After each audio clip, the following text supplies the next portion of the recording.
Hello दोस्तों, मेरा नाम है सिद्धार्थ सिन्हा और ये जो वीडियो आपका जेआईबी का principles and practice of banking का यूनिट नंबर 3 है। कैपिटल बजटिंग पढ़ रहे हैं। कैपिटल बजटिंग का ऐसे कई वीडियोस है, ये पार्ट 1 है।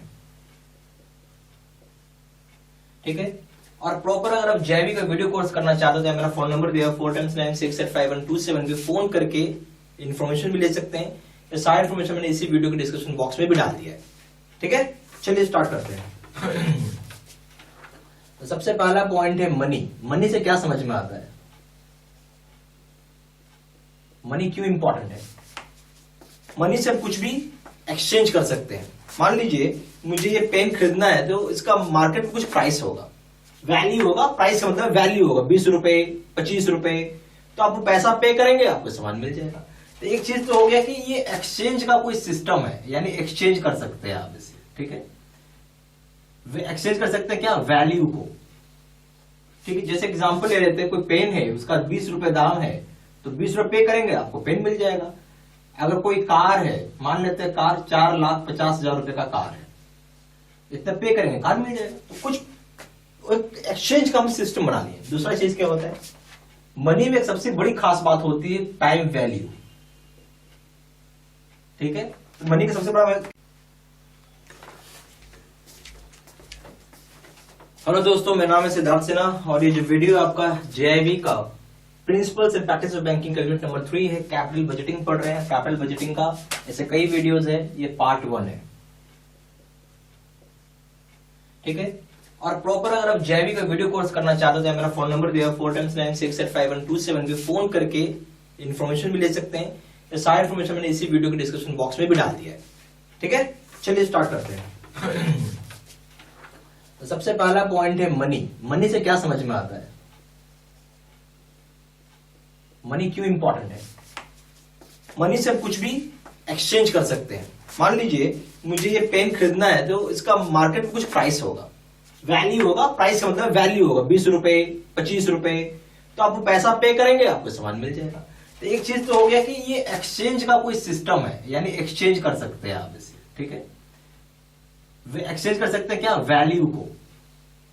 ठीक है, जैसे एग्जांपल ले लेते हैं, कोई पेन है उसका 20 रुपए दाम है तो 20 रुपए पे करेंगे, आपको पेन मिल जाएगा। अगर कोई कार है, मान लेते हैं कार 4,50,000 रुपए का कार है, इतना पे करेंगे कार मिल जाएगा। तो कुछ एक्सचेंज का हम सिस्टम बना लिए। दूसरा चीज क्या होता है, मनी में एक सबसे बड़ी खास बात होती है टाइम वैल्यू।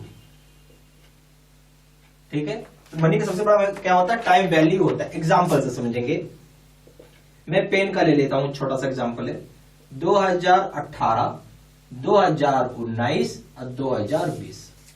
इसी पेन का दाम 2018 में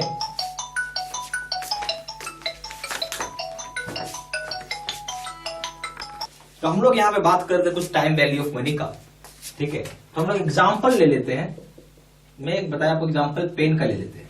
ठीक है, कलम पेन, ये कलम है।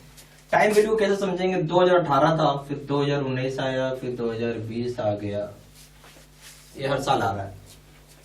2018 में इसी पेन का दाम यहाँ पे 18 रुपए था, 2019 में इसी पेन का दाम 19 रुपए था, 2020 में इसी पेन का दाम 20 रुपए हो गया। क्या समझ में आ रहा है? हर साल पेन का दाम बढ़ते गया। यहां पे गए तो हमको 1 रुपया बढ़ गया, और यहां पे गए तो फिर से 1 रुपया बढ़ गया ना। यानी इसी पेन को खरीदने के लिए पहले मैं 18 रुपए देना पड़ता था 2018 में, बढ़ के 1 रुपया और बढ़ के 19 हो गया, आगे बढ़ के 20 हो गया। तो इसका मतलब है कि टाइम के साथ पैसा का वैल्यू डेप्रिशिएट होता है। एक पॉइंट और लिख लीजिए, with time money value gets depreciated. Money value gets depreciated, घटते जाता है। क्लियर हो गया बात? इस पॉइंट को प्लीज याद रखिएगा, मनी वैल्यू समय के साथ डेप्रिशिएट होता है। चलिए,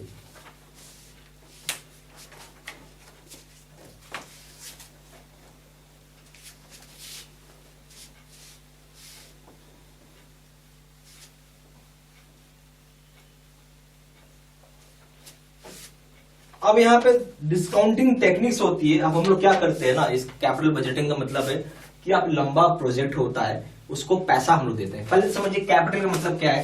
कैपिटल का मतलब है आप इन्वेस्टमेंट करवा रहे हो more than 1 year, investment for more than 1 year, यानी 1 साल से ज्यादा समय के लिए अगर आप इन्वेस्टमेंट कराते हैं तो उसकी हम बात कर रहे हैं, that is known as capital budgeting. That is known as capital budgeting का मतलब बजट बनाना, कितना पैसा हम एलोकेट करेंगे, ठीक है। तो दो मेन तरीका होता है जिससे कि हम लोग इन्वेस्टमेंट को अप्रेजल करते हैं। जैसे मान लीजिए बैंक में कोई आदमी लोन लेने आएगा तो आप लोन दोगे या नहीं दोगे, खास करके मान लीजिए इसको 100 करोड़ रुपए का लोन चाहिए, कितने चाहिए 100 करोड़। तो अब भाई कुछ तरीका होता है उसको, भाई अगर हम 100 करोड़ रुपए का लोन दे रहे हैं तो जो भी काम के लिए आपको लोन चाहिए, जो फैक्ट्री खोल रहे हैं, क्या उससे इतना कमाई होगा कि आप मेरा लोन भी भर पाएंगे और आपका भी फैक्ट्री चल पाएगा, ये सब चीज देखा जाता है। That is known as capital budgeting, ठीक है।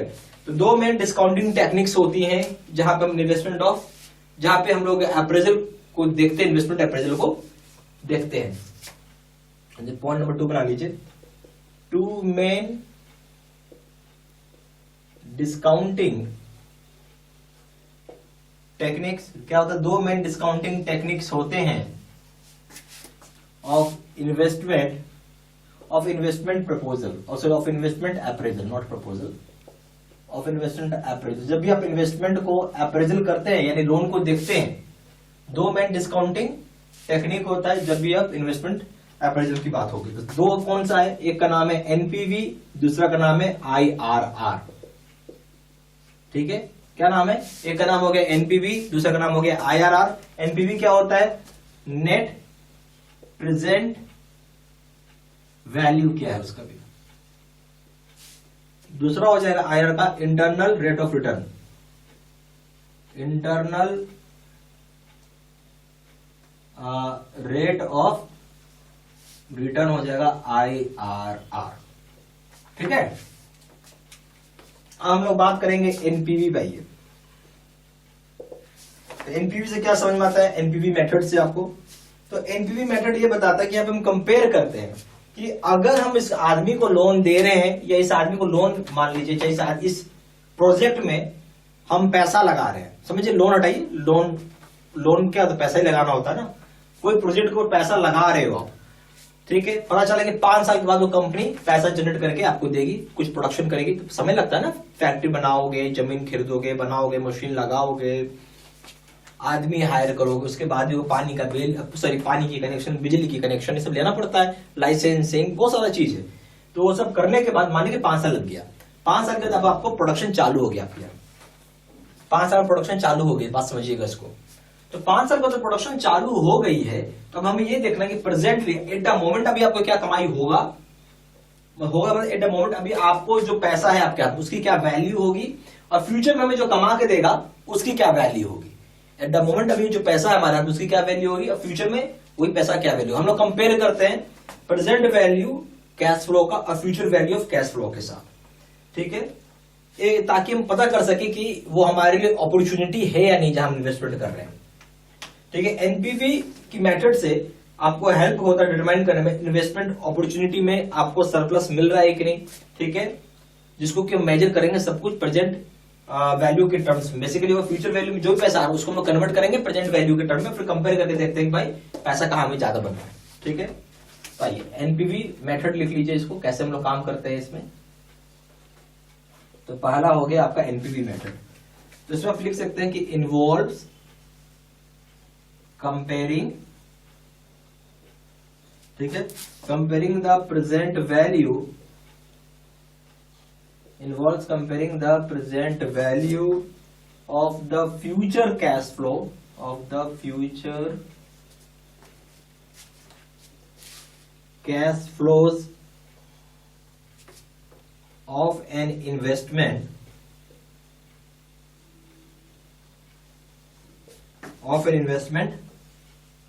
opportunity which is required,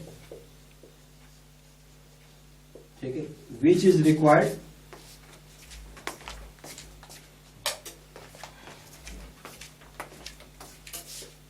to frame the opportunity,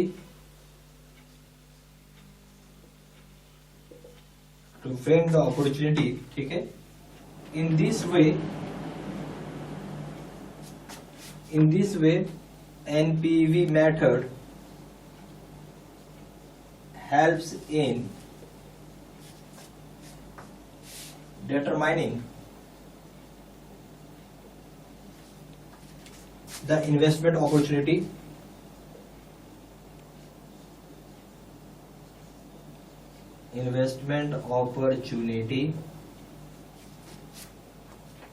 ठीक है। और हमें याद देखना है कि प्रोवाइड सरप्लस करता है कि नहीं, प्रोवाइड सरप्लस व्हेन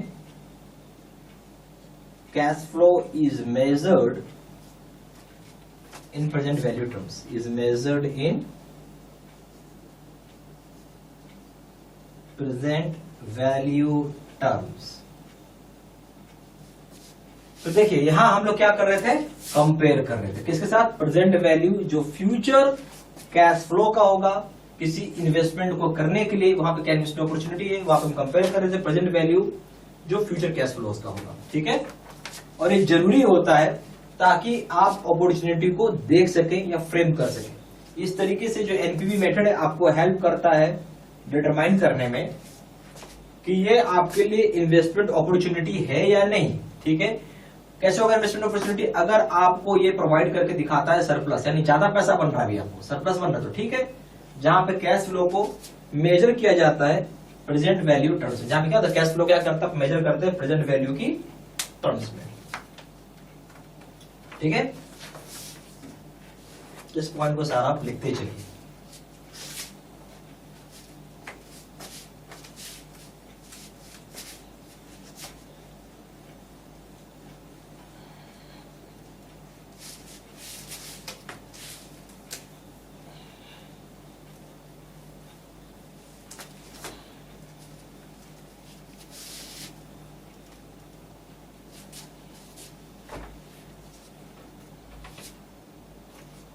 फिर अगर एनपीवी नेगेटिव हो गया तो क्या करेंगे, अब इसी में देखिए, अगर एनपीवी क्या हो गया, नेगेटिव है, यानी एनपीवी अगर आपका नेगेटिव हो गया तो प्रोजेक्ट को नहीं लेना है, प्रोजेक्ट को नहीं कंसिडर करेंगे। क्यों, क्योंकि उस प्रोजेक्ट में सरप्लस की कमी है, सरप्लस नहीं है, और जो शेयर होल्डर है, जो पैसा लगाया हुआ लोगों ने, उनकी वेल्थ कम हो जाएगी। तो एनपीवी अगर आपका नेगेटिव आ रहा है, ठीक है, तो इस केस में project not to be taken.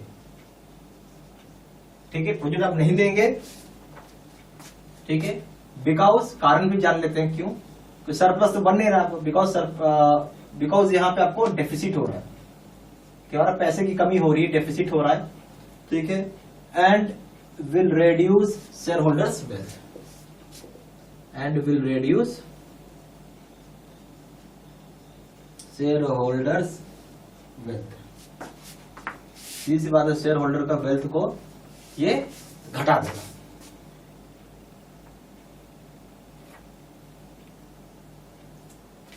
Clear, तो हम लोग इसको इसलिए नहीं देंगे, और इस तरह का हम लोग क्या करेंगे, एनपीवी जब भी हो, इस प्रोजेक्ट को हम लोग रिजेक्ट कर देंगे, प्रोजेक्ट को हमेशा रिजेक्ट कर देना है। तो हमें किसको प्रोजेक्ट को लेना होता है एनपीवी में, अगर एनपीवी में वैल्यू हमारा क्या आना चाहिए, पॉजिटिव आता है, तो हमें इसको एक्सेप्ट करना होता है। क्या करेंगे, एक्सेप्ट करेंगे प्रोजेक्ट को, एक्सेप्टेड प्रोजेक्ट। ठीक है, अब एक पॉइंट और देखते हैं, बोलते हैं एनपीवी जहां म्यूचुअली एक्सक्लूसिव है। ठीक है, तो एनपीवी को वहां पर रैंकिंग प्रोवाइड करना हो, जो सबसे ज्यादा एनपीवी लाएगा उसका प्रोजेक्ट लिया जाएगा। आप समझते हैं बात को, एक प्रोजेक्ट दूसरे प्रोजेक्ट के साथ कोरिलेट नहीं करता, उसको एक्सक्लूसिव बोलते हैं। मानो पेन बनाने वाली 5 कंपनी आई आपके पास, कितनी आई, 5 कंपनी, पांचों कंपनी का एनपीवी पॉजिटिव है। ठीक है, तो अच्छी बात है, पॉजिटिव है। ठीक है, तो अगर पॉजिटिव है तो इसका मतलब थोड़ी है कि सारे का सारों को दे दोगे, 5 के 5 को दे दोगे, नहीं। अब आप उसमें एनपीवी की क्या करोगे, रैंकिंग करोगे। क्या करोगे, रैंकिंग करोगे, जो हाईएस्ट एनपीवी होगा उसको आप क्या करोगे, एक्सेप्ट करोगे। सिंपल, इसी चीज को हम लोग लिख लेते हैं भाषा में कि व्हेन प्रोजेक्ट्स आर, ये किसकी बात हो रही थी, सब मैंने बात बताई, म्यूचुअली एक्सक्लूसिव प्रोजेक्ट की बात, म्यूचुअली एक्सक्लूसिव। ठीक है, देखिए म्यूचुअली एक्सक्लूसिव की बात हुई थी, तो when projects are mutually exclusive NPV provides ranking। क्या करेगा? NPV provides ranking, undertake the investment opportunity, undertake the investment opportunity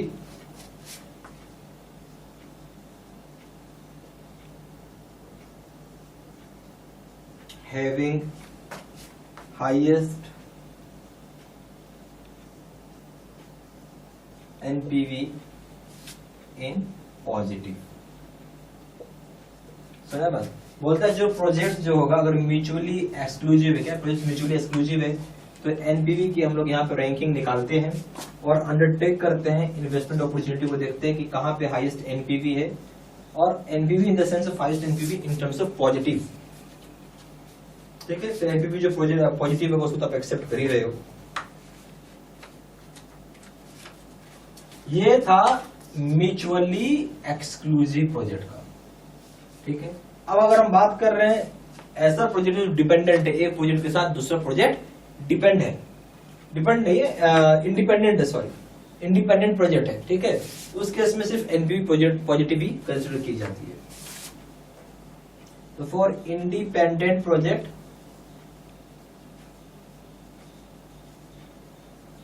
मतलब एक प्रोजेक्ट, जैसे कोई आदमी पेन बना रहा है, ठीक है, तो कोई कंपनी कार बना रहा है, अब इस पेन वाले का कार वाले के साथ कुछ रिलेशन है, नहीं रिलेशन होगा ना, पेन अलग चीज है कार अलग चीज है, तो उसको हम क्या बोलेंगे? इंडिपेंडेंट प्रोजेक्ट है। इस तरह का सीधा केस होगा तो हमें क्या करना है? सिर्फ एनपीवी अगर पॉजिटिव है तो हमें ले लेना है। तो हम लोग यहाँ पे क्या करेंगे कि अगर NPV which is equal to positive, ठीक है, तो हम लोग इसको एक्सेप्ट करेंगे, इस तरह के प्रोजेक्ट को एक्सेप्टेड प्रोजेक्ट। ठीक है, आया समझ में? तो इस तरीके से आपका ये काम होता है। इस पॉइंट को आप लिख लीजिए।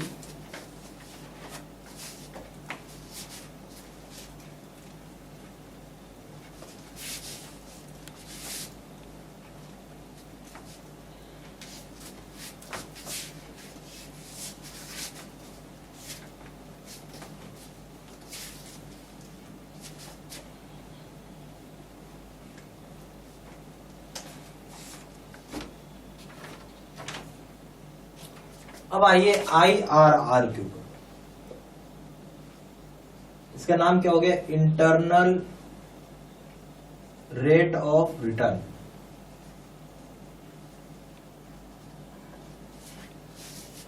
ये भी एक डिस्काउंट रेट होता है, इससे भी हम लोग इन्वेस्टमेंट को अप्रेजल करते हैं, देखते हैं कि सही जगह हम लोग कर रहे हैं कि नहीं। और यहां पे इसका काम क्या होता है? ये एक तरीके का डिस्काउंट रेट है। क्या बोलेंगे? Is the discount rate. एक तरीके का डिस्काउंट रेट है जहां पे हम लोग एनपीवी को जीरो कर दिया जाता है। Discount rate that reduces NPV to zero. तो एक तरह का ये भी डिस्काउंट रेट है जो एनपीवी को जीरो पे ला देता है। और आईआरआर भी रेट ऑफ रिटर्न, क्या आप कमाएंगे। आईआरआर क्या बताता है? आईआरआर मेजर करता है, बताता है आप कितना रेट ऑफ रिटर्न अर्न करने वाले हैं जहां पे आप इन्वेस्टमेंट करते हैं या जहां पे आप जो कैपिटल को यूज करवा रहे हो। ठीक है, तो आईआरआर मेजर्स, क्या मेजर करता है भाई? Measures rate of return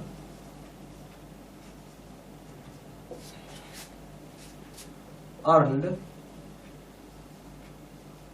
on capital that was used। ठीक है, यूज्ड और कैपिटल that was invested लिख दीजिए और अच्छा हो गया। तो आईआरआर आपको मेजर करता है क्या? रेट ऑफ रिटर्न, क्या आप अर्न कर रहे हैं वो बताएगा, जो कैपिटल आपने यूज किया या इन्वेस्टमेंट किया है। तो सारी पॉइंट्स प्लीज आप लिखते चलिए। ठीक है, यहाँ पे हमारे पास JIB के दो तरह के कोर्सेज हैं, एक PPT यानी कंप्यूटर स्क्रीन रिकॉर्ड होता है, जो कंप्यूटर स्क्रीन होती है उसको रिकॉर्ड करके आपको वीडियो बना के दिया जाता है, और दूसरा होता है face to face video course. जो अभी अपने वीडियो देखा है उसका नाम है face to face video course. ये सबसे बेस्ट कोर्स है, और ये अगर आप ये कोर्स करते हो तो मान के चलिए कि आप फर्स्ट टाइम में ही पास करेंगे। सिंपल बोलूँगा, फर्स्ट टाइम में आप पास कर जाएंगे। हर आदमी को एक ही चीज़ चाहिए कि भाई फर्स्ट टाइम में ही पास करे, बार बार एग्जाम कोई देने का इच्छा नहीं रखता है, ठीक है। तो ये सबसे बेस्ट कोर्स मैंने आपको पहले बोला, मैं यही बोलूँगा यही कोर्स आप करें, सबसे रिकमेंड करूँगा ये कोर्स करने के लिए। सबसे ज़्यादा सेलिंग, पावरफुल और बेस्ट कोर्स तो खैर है, क्योंकि अगर पास करें फर्स्ट टाइम तो इससे बढ़िया क्या होगा। दोनों कोर्स में कंपेयर करें, दोनों जगह वीडियो लेक्चर कोर्स है, दोनों जगह केस स्टडी की वीडियो है। यहाँ पे 6000 से क्वेश्चन बैंक है, 13500 क्वेश्चन बैंक है। यहाँ पे 30 मॉक टेस्ट है, और दोनों जगह रिविजन नोट्स है। वैलिडिटी की बात करें, वैलिडिटी जो है लाइफ लॉन्ग है, जब तक पेपर क्लियर नहीं होगा तब तक कोर्स कर सकते हैं। पेपर 1 प्रिंसिपल्स करेंगे दाम है 600 रुपये, यहाँ 1200 रुपये। पेपर 2 करेंगे इसका दाम है 800 रुपये, यहाँ पे 1500 रुपये। पेपर 3 करेंगे इसका दाम है लीगल, इसका दाम है 600 रुपये, इसका दाम है 1200 रुपये। और कॉम्बो पे करेंगे यानी तीनों पेपर एक साथ मिला के करेंगे, इसका दाम है 1500 रुपये, और यहाँ पे दाम है 3000 रुपये। ज़्यादा जानकारी के लिए फ़ोन कर सकते हैं। फ़ोन नंबर हो जाएगा 4 times 9685127। दूसरा नंबर है 7827546946। वेबसाइट में जाकर डायरेक्टली ऑनलाइन ऑर्डर प्लेस कर सकते हैं। वेबसाइट हो जाएगा www.jibstudymaterial.com। ईमेल आईडी हो जाएगा seat3@gmail.com। ये सारी इन्फॉर्मेशन मैंने इसी वीडियो के डिस्क्रिप्शन बॉक्स में भी डाल दी है, ठीक है। Thank you very much.